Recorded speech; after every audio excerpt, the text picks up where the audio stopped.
What it do, comic babies? I'm Bunkmaster B, and today I am finally opening months worth of original art packages.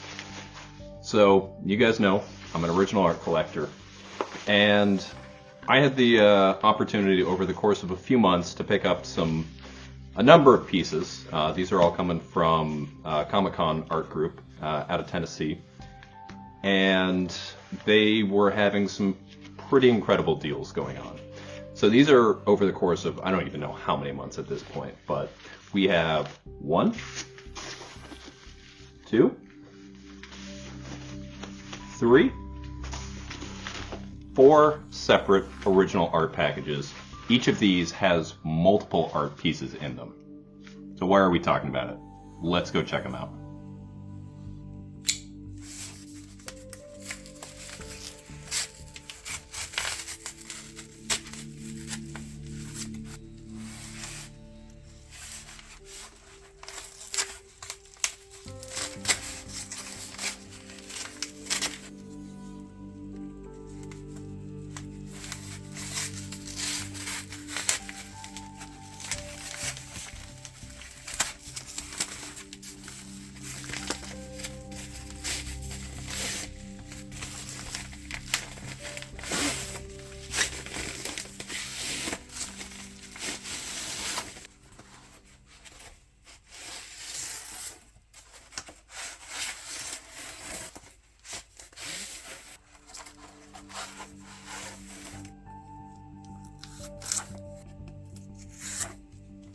All right. So now that we've finally got all these open, let's check these out. So some of these are going to have more pieces than another. This I can already feel this is one of the bigger ones. This right here is from one of my favorite recent series, Art Brew. This is by the star creative team of Martin Morazzo and W. Maxwell Prince. This is from the short story at the end of issue 1. This story was originally printed as a book called The Electric Sublime, and then they kind of did a remaster on it and added a short story where they go after famous pieces through history. And so this is them trying to get back the girl with the pearl earring because someone has stolen the pearl earring from it. And you're probably going to see a few of these. This is on another page from the actual Electric Sublime story. This is issue 3. Well, actually, so this is old.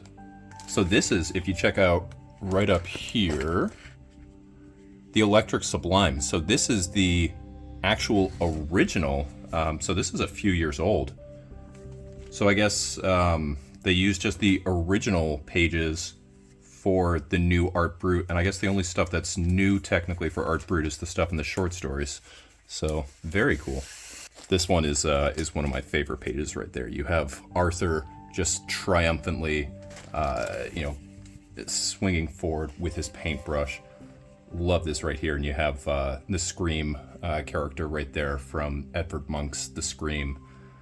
So if you haven't read this book, they do a lot of pages like this where you would traditionally see these sort of story elements in traditional panels, but not the case here. Switching it up a little bit, this is Netho Diaz, the pencils from the story Vanish. So Vanish is it's a creator-owned work that is being done by Donny Cates and Ryan Stegman from Image. And when Ryan Stegman had to take a break for a few issues, they had Netho Diaz fill in.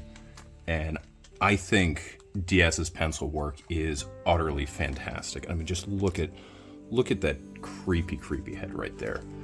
If you're not checking this one out, this is a really fun series. Highly suggest this. And honestly, I think Netho has a really big future in the industry. I would not be surprised to see them on more things. I believe Netho did the pencils on Predator 1. So hopefully he gets more work. Another of Netho's pages from Vanish. It's if you're not aware of it, it's a sort of fantasy meets real life sort of thing. So you're getting some of the fantasy elements right there, and just some really, really cool stuff going on. Page 4 of the short story. That was at the end of Art Brut number 4. Page number 4 from short story number 1. You can see right there, Arthur is reuniting the girl with the pearl earring back with her pearl. And you can see right there, he used the oysters as a dinner. And then right here, this is where they digitally would have put the image on there, since they didn't. This may shock you, but Martin Morazzo is not the original artist of Girl with a Pearl Earring. This is a continuation of an earlier page. This is the same Edward Monk, the Scream character, and they're having a little bit of a bad time there. And then last page from this batch. These are the pencils on the current Strange series. So this is not the Doctor Strange series, but this is Strange by Jed MacKay, issue 9, page 5. This is Marcelo Ferreira, and this is where Doctor Strange's ex-wife Clea takes on the mantle of the Sorcerer Supreme. And so cool right there. You can see action shot of them, you know, flying into business. Got the scythe, and again, look at the texture and just look at the gradation that Ferreira is able to get with that pencil work. That was package number 1. So we go here. Another page from issue 6 of Vanish. So again, this is Netho Diaz. This is a close-up of the central main character confronting his wife. They're doing some things that are maybe not the healthiest for their relationship, and you just get these beautiful close-ups of the faces, kind of really showing the emotion of this fight that they're going through right there. And I just really loved, I mean, just look at the detail on that eye right there, and you get the tears coming out. Such a cool page. Really, really like Diaz as a penciler. And then this right here, this is from the Ice Cream Man Presents Image Comics Anniversary Short. I think this is from the series Image with an exclamation mark from issue number 2 in that. So this is page 4 of their short story, and you can see you get this big image going on right here that is just absolutely filled with different sort of in-jokes that you get from the series. So Missing Parsons is the reality show where people go missing and nobody can find them. That was the one that they're watching in issue 19, How to Become a Ghost. ICM Airlines, that's from issue number 25. Rick Sweets is from number 24. That's where Jerry is eating his feelings. That little squiggle right there, that's Martin Morazzo's signature. Holt Lobsters, I believe that's from issue number 24 too. It's like Holt brand lobsters to get that. Tonight with Chris O'Hall, that was the talk show episode where they do kind of an oral history of the night. I want to say that was issue 23. So a lot of just sort of these, put on display right here. All of these really cool kind of in-jokes if you've been following the series and you know about them. And then we get the W. Maxwell Parsons character, the stand-in for W. Maxwell Prince, going into the bar right there. I was so happy to get this one, just again as an Ice Cream Man fan, just having all of these sort of together on there. And then also just this crowd shot in general. Like I love the way that Morazzo drew these two people right there. Just really, really cool. And then this last one I think is also from the same... Nope. Ah, okay. So remember before when I said that Netho Diaz I thought was on Predator number 1? He is indeed, and this is a page from it. So this is a cool jungle shot of them going into it. Doesn't actually have the Predator in this one, but you do get this really cool picture of the team heading into the jungle. And of course we do have a fallen member right there. So that's package number 2. First off, another from Predator right here. Get this, they're on this alien planet. Again, we get that team, and we get this really cool sort of like tentacly monster beast standing over. Love this right here. And then obviously you can see it's been shot and just kind of explodes over him. I thought this piece was great. There are such cool creature designs in this book. I didn't feel like I needed to have a Predator. I realized that, the book is Predator, and Predator is kind of the iconic character there, but there are really cool designs happening. And again, that sort of explosion at the bottom, I was perfectly happy with that right there. And then we have an earlier page, so we see that same beast that's kind of coming after them. This is earlier during the chase, and we get this really cool panel right down here where she's kind of jumping away and it's following her, and you get the pursuit.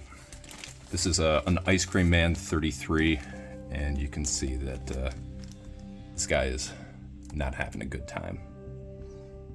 And you can see everyone kind of standing around as they're trying to move the car off of him. You got one guy filming right there, but just a really striking page. I really liked that page, and that's what I was into. And then this one, this is another Ice Cream Man page. This is issue number 34. This is the hobo issue where they're traveling by train, and this particular guy, he scavenged a piece of fast food right there, and you can see he's offering it to this younger companion as they're going through. This particular issue, this is one of the last issues that my buddy Skip and I got to talk about before he passed. So this one's kind of got some special significance for me. So very happy to have been able to grab that one. Cool thing about accumulating these over a few months is I don't really remember exactly what's in there, so I get to kind of like experience it again. So another piece from Vanish. This is from that same issue 6. So you can see as he's running downstairs.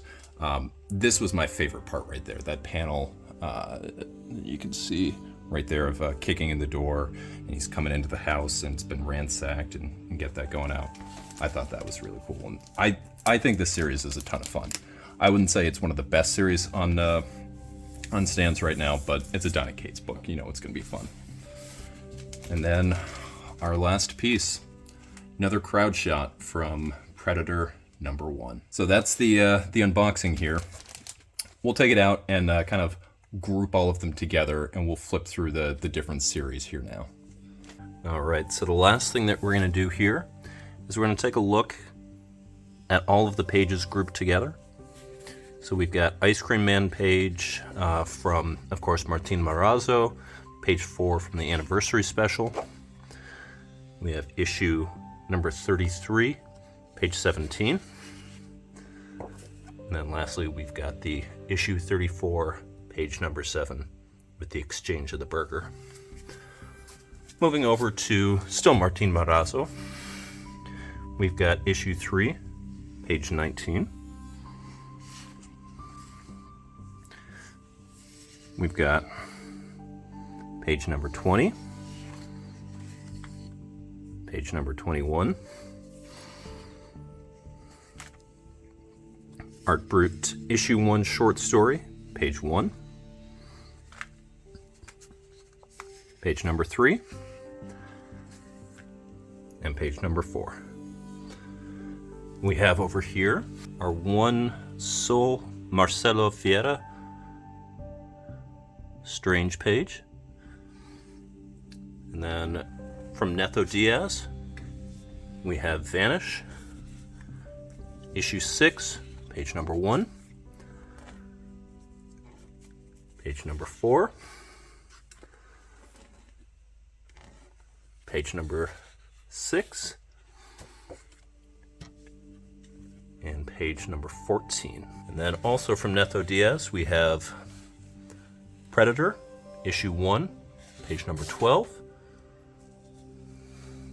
16, 21, and 25. Last up, we're going to look at a few other things that you didn't see me unpack but are still from it. This is a page that Dennis Cowan did the original pencils on it, and then he scanned them over, and inker Roberto Poggi did the actual inks on them. So this is a Dennis Cowan, but his blue line pencils were just scanned on this one. His pencils never touched this page. But I did get him to sign it right there. However, Cowan's pencils did touch this right here.